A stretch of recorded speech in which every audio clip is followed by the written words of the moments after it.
Hi friends, as always I'm very excited to see you here. If you're meeting for the first time, I'm Shankar Pandey and this is the Dr. USP channel. I host videos on media, communication and research on this channel. Autoethnography has its roots in the Greek words autos, which means self, ethnos, which means people, and graphy, which means writing. It's a special form of ethnography in which we use self-reflection and self-observation to address research problems. Let's see explaining autoethnography, how to use your personal stories in research in this video.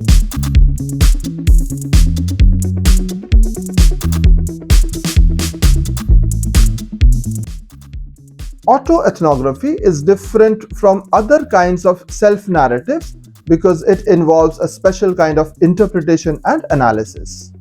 Why do you want to undertake a study of yourself, and what is the goal you intend to accomplish are important questions. Autoethnography is a method of qualitative research that involves the researcher reflecting on their own personal experiences and cultural identity. Autoethnography is a qualitative method. It offers nuanced, complex, and specific knowledge about particular lives, experiences, and relationships. Autoethnography has Greek roots: autos, which means self, ethnos, which means people, and graphia is writing. It includes the researcher's experiences and insights more directly into accounts of the scene being studied. Autoethnography is rooted in self-reflexivity, which refers to the careful consideration of the ways in which researchers' past experiences, points of view, and roles impact the researchers. Autoethnography uses a researcher's personal experience to describe and critique cultural beliefs, practices, and experiences. It acknowledges and values a researcher's relationships with others. It uses a deep and careful self-reflection, referred to as reflexivity, to interrogate the intersections between the self and society. Autoethnographers foreground personal experience in research and writing. They write about the feelings, attitudes, and beliefs they have about or toward cultural phenomena. Their experiences in a particular setting, for example a high school reunion, traumatic interactions such as abuse and neglect, or their experiences with health or medical conditions. Through the use of personal experience, autoethnography offers insight into how a person makes sense of cultural norms, experiences, and practices. Autoethnographers offer complex insider accounts of sense-making and show how and why particular experiences are challenging, important, and/or transformative. Autoethnographers use and show reflexivity. Reflexivity consists of turning back on our experiences, identities, and relationships in order to consider how they influence our present work. Reflexivity also asks us to explicitly acknowledge our research in relation to power. It illustrates how the ethnographer is an audience to her or his experience. Autoethnography is a method that affords an insider's perspective on the practices, meanings, and interpretations of cultural phenomena or experiences. It allows ethnographers to cultivate an epistemology of insiderness, of being able to describe an experience in a way that outside researchers never could. Autoethnographers intentionally use personal experience to create nuanced, complex, and comprehensive accounts of cultural norms, experiences, and practices. Autoethnographers offer thick descriptions to facilitate an understanding and often a critique of cultural life by encouraging readers to think about taken for granted norms in new, challenging ways. Autoethnography seeks reciprocal responses from multiple audiences through relationships and participation. Autoethnographers invite participants and readers or audiences to engage in the unfolding story of identities, experiences, and worlds, to creatively work through what these experiences show, tell, and can mean. The functions of ethnography includes critiques, which makes contributions to and extend existing research and theory.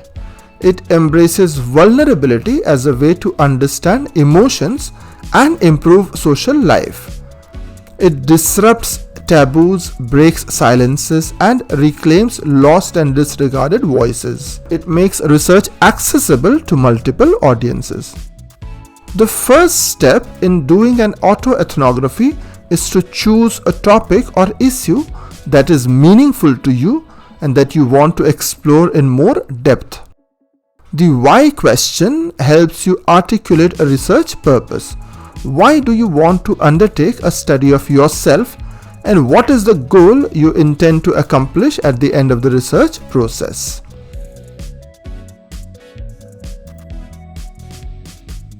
The what question guides you to narrow a research topic. What do you intend to study in your life? When the goal and direction of a study are clear in your mind, you are ready to ask how questions. How will you collect data about yourself and integrate others in your study? How will you manage, analyze, and interpret data? Autoethnography is not a study simply of self alone.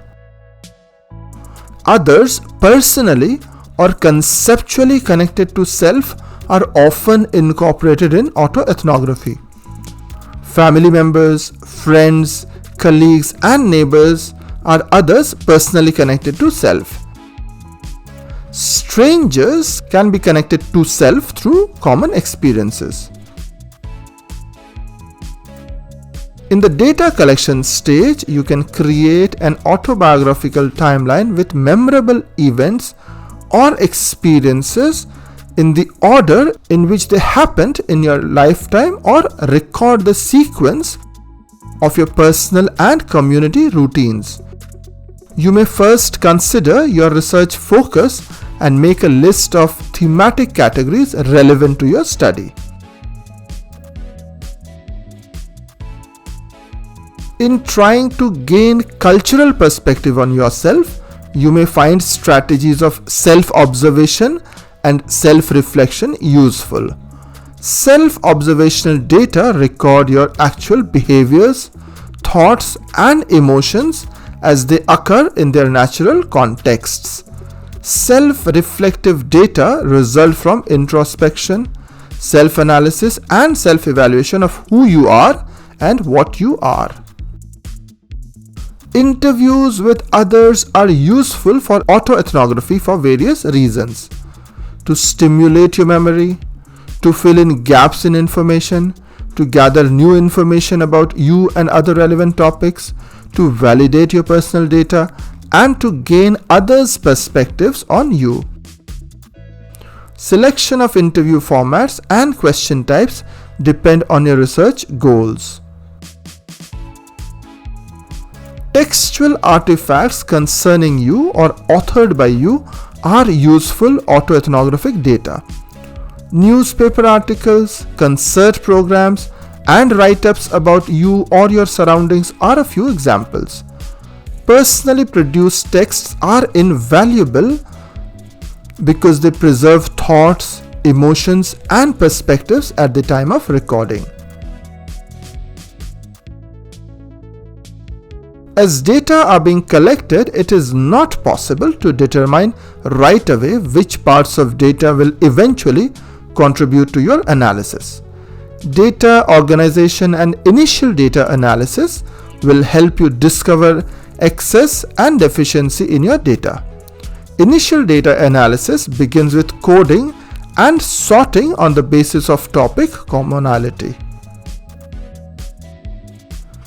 Data interpretation focuses on finding cultural meanings beyond the data. Interpretation involves making sense of the data.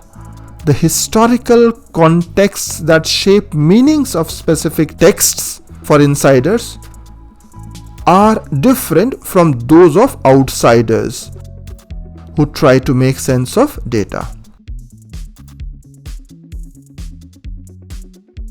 Autoethnographic writing activities are expected to begin early and to be practiced steadily throughout the research process. Writing an autoethnography represents more than rearranging data bits. Therefore, questions useful in shaping the final product of autoethnography are less what is than how is and why is. It's important to remember that autoethnography is a highly personal and subjective form of research, and it's okay if your findings differ from those of other researchers. The goal of autoethnography is not to prove or disprove a theory, but rather to provide a unique perspective on a particular topic or issue. Thanks for staying along, friends. As always, it has been a delight having you here. I'll be back with another video very soon. Till then, have a great time.